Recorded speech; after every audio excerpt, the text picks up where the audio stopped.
Hi, I'm Jennifer Chen, and this is the story of how I learned that sometimes the quietest person in the room holds all the cards.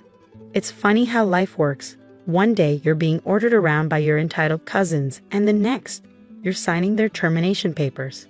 But let me start from the beginning. My Aunt Victoria was always the black sheep of our family, while her siblings chased traditional paths. Doctors, lawyers, accountants, she built a tech empire from scratch. Chen Innovations became a $2 billion company under her leadership, but you'd never guess it from her modest lifestyle. She wore simple clothes, drove a 10-year-old car, and lived in the same house she bought when she started the company. I was the only one who really knew her. While my cousins Marcus and Diana were busy attending elite private schools and bragging about their family connections, I spent my weekends at Aunt Victoria's house, learning to code on her old computer. "Business isn't about fancy degrees, Jenny," she'd say, watching me debug my first program. "It's about seeing what others miss." My parents died in a car accident when I was 12, and Aunt Victoria took me in. My other relatives whispered that it was out of guilt. She had been too busy building her empire to help her brother when he was struggling financially. But I knew better. Aunt Victoria saw something in me that others didn't. For 15 years, I worked alongside her, starting from the bottom. While Marcus and Diana partied through college, I was learning every aspect of Chen Innovations, from customer service to product development. My cousins mockingly called me Aunt Victoria's shadow. But I didn't care. I was learning things no business school could teach. Then came the diagnosis: pancreatic cancer, stage 4. Aunt Victoria faced it like she faced everything else, practically and without drama. "Jenny," she said one evening as we sat in her home office, "I need you to promise me something." "Anything," I replied, fighting back tears. "Don't let them know how smart you are." "Not until the right moment." She handed me a sealed envelope. "This contains everything you need, but timing is everything. You'll know when." I didn't understand then, but I would soon enough. Aunt Victoria passed away quietly in her sleep 3 months later. The funeral was a who's who of the tech industry, but my cousins managed to make it about themselves. Marcus gave a tearful speech about his beloved aunt, whom he barely visited in the past decade. Diana sobbed dramatically for the cameras, clutching her designer handbag. The real drama started at the will reading. The family gathered at Chen Innovations headquarters, my aunt's siblings, their spouses, Marcus, Diana, and me. Everyone expected the company to go to Marcus, the oldest male heir, with significant shares distributed among the family. After all, that's how things were usually done in our traditional Chinese family. The lawyer, Mr. Patterson, cleared his throat and began reading. The first few minutes were standard: small bequests to longtime employees, donations to charities. Then came the bombshell. "And to my niece, Jennifer Chen, I leave my controlling interest in Chen Innovations, comprising 70% of all voting shares. The remaining 30% to be distributed among current employees according to their years of service." The room erupted in chaos. "This is impossible," Marcus shouted, his face turning red. "She's just a junior employee. She doesn't even have an MBA." Diana's mascara ran as she cried. "We're the rightful heirs. She's just the poor relation Aunt Victoria took in out of pity." My Uncle James, their father, stood up shakily. "There must be some mistake. Victoria wouldn't leave everything to the help." Diana spat. Mr. Patterson remained calm. "The will is quite clear, and I assure you, your sister was of sound mind when she made these arrangements. Furthermore," he pulled out another document, "Ms. Jennifer Chen has been secretly serving as deputy CEO for the past 2 years. All the paperwork is in order." I sat quietly, remembering Aunt Victoria's words about timing. This wasn't the moment. Not yet. The family meeting that followed was brutal. They gathered at Uncle James' mansion, the same one he'd bought with money borrowed from Aunt Victoria years ago. I was invited, but it was clear what my role was supposed to be. "Jenny, be a dear and serve the coffee," Aunt Helen, Marcus's mother, said with a sweet smile that didn't reach her eyes. "That's what you're good at, right? Serving others?" I played along, pouring coffee for everyone as they discussed options, as if I wasn't even there. "We need to contest the will," Uncle James declared. Victoria wasn't thinking clearly near the end. Obviously, Marcus sneered, not even looking at me as I refilled his cup. "Look at her, she doesn't have what it takes to run a billion-dollar company." She's not even dressed properly. He had a point about my clothes. I was wearing a simple blouse and slacks while they were all in designer outfits. What they didn't know was that I owned the building their favorite designer's flagship store was in. The board will never accept her, Diana added, checking her reflection in her phone. They need someone with proper education, proper connections. I continued serving coffee, watching them plan my downfall. They spent hours plotting legal challenges, board member contacts, media strategies. Not once did they actually address me directly. I was furniture to them, just like I've been all these years. Finally, Uncle James turned to me. Jenny, this can be easy or difficult. Sign over the shares to Marcus, and we'll give you a generous settlement. Enough to live comfortably. It's what's best for everyone.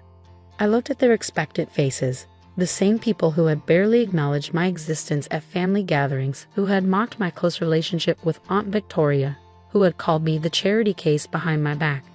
I'll think about it, I said softly, gathering the coffee cups. The board meeting is on Monday. I'll have my answer then. They smiled triumphantly, already celebrating their victory. Marcus even patted my head condescendingly. Good girl. I knew you'd see reason. As I left the mansion, I pulled out my phone and the envelope Aunt Victoria had given me. Inside were documents, passwords, and a letter. The time for hiding is over, she had written. Show them who you really are. I smiled as I sent a series of pre-prepared emails. Monday's board meeting would certainly be interesting. After all, what my dear cousins didn't know was that while they were busy being the public face of the family, I had spent 15 years becoming the backbone of Chen Innovations. Every major client contract had my name on it. Every successful product launched in the past 5 years had my code in it. Every key employee owed their position to my recommendations. They thought Monday's board meeting would be their triumph. They had no idea what was coming. Monday morning dawned bright and clear. I arrived at Chen Innovations headquarters at 6 a.m., 2 hours before the board meeting. The security guards nodded respectfully. They'd known who I really was for years. I heard Marcus and Diana had been calling board members all weekend, rallying support for their planned coup. Let them try. I changed into the outfit I prepared. Not the designer suits my cousins favored, but a perfectly tailored black dress that Aunt Victoria had given me for my last birthday. Power isn't about looking powerful, she'd said. It's about being powerful. At 7:45, I watched through my office window as Marcus and Diana arrived, both looking smug. They'd brought Uncle James and Aunt Helen too, probably for added pressure. They were all dressed like they were attending a fashion show rather than a board meeting. Time to greet the family, I whispered to myself, picking up the stack of folders I prepared. The boardroom was tense when I walked in. 12 board members sat around the massive table, with my family occupying one end. Marcus was already sitting in the CEO's chair, practicing his signature smirk. Jenny, Diana called out sweetly, be a dear and get us some coffee before you go. I smiled. Of course. But first, I pressed a button on the intercom. Sarah, please bring in the documents. My executive assistant, whom my cousins had always assumed was Aunt Victoria's, walked in with a cart of folders. I began distributing them personally to each board member. What's this? Marcus demanded, trying to snatch a folder from my hands. Patience, cousin, I said quietly, continuing my round. All will be clear in a moment. Once everyone had their folders, I walked to the head of the table. Marcus was still in the CEO's chair. You're in my seat, I said softly. He laughed. Come on, Jenny, we all know. Mr. Chen, I cut him off, my voice suddenly sharp. You are in my seat. Move. Something in my tone made him stand up, though he tried to play it off as humor. The board members were already reading their folders, and I could see their expressions changing. Ladies and gentlemen of the board, I began. In those folders you'll find several things. First, detailed reports of every major decision made at Chen Innovations over the past 5 years. You'll notice my signature on 90% of them. Yes, those decisions you attributed to others were actually mine. Marcus tried to interrupt, but I continued. You'll also find documentation of certain interesting financial transactions. Marcus, would you like to explain to the board why $2 million of company funds were diverted to cover your gambling debts last year? His face went white. That's confidential. Diana, I turned to my cousin, who was frantically flipping through her folder. Perhaps you'd like to tell everyone about the fake consulting firm you set up to build a company for services never rendered. You can't prove, she stammered. Oh, but I can. Aunt Victoria and I documented everything. We let it slide, hoping you'd learn, grow up, become responsible. We were wrong. Uncle James stood up, his face purple with rage. Now see here. Sit down, Uncle, I said quietly. Your section is on page 12. The irregular loans, the misappropriated funds, the shell companies. Would you like me to continue? He collapsed into his chair. For years, I addressed the board. I worked quietly, learning every aspect of this company. While others took credit for my work, I let them. Because Aunt Victoria taught me that true power doesn't need recognition. It needs results. I clicked a remote, and the screen behind me lit up with charts. Under my direct management, though others took credit, our R&D department increased productivity by 200%. Our client retention rate rose to 98%. Our profit margins doubled. The board members were nodding now, many of them finally understanding why certain departments had mysteriously improved over the years. Now I continued, we have a choice. You can support my cousin's attempted coup, in which case I'll be forced to release all this information to the media and proper authorities. Or, I pressed another button, and new documents appeared on the screen. Or we can move forward with the expansion plans I've spent the last year developing. 5 new tech centers, partnerships with leading AI research facilities, and a revolutionary product line that will put us years ahead of our competitors. The room was silent. I could see the board members exchanging glances, doing the math in their heads. Finally, Mr. Rodriguez, our longest-serving board member, spoke up. I moved to formally confirm Jennifer Chen as CEO of Chen Innovations, effective immediately. Seconded, came multiple voices. This is ridiculous, Marcus exploded. She's nothing. She's nobody. She's just the poor little orphan that. Mr. Chen, I cut him off, my voice ice cold. You're fired. Security is waiting outside to escort you from the building. Diana, you too. Your belongings have already been packed. You can't do this. Diana shrieked. We're family. I looked at her calmly. Family?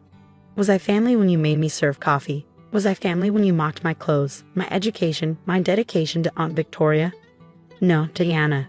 You made it very clear what you thought of me as family. Security entered the room, more guards that had known my real position for years. Uncle James, Aunt Helen.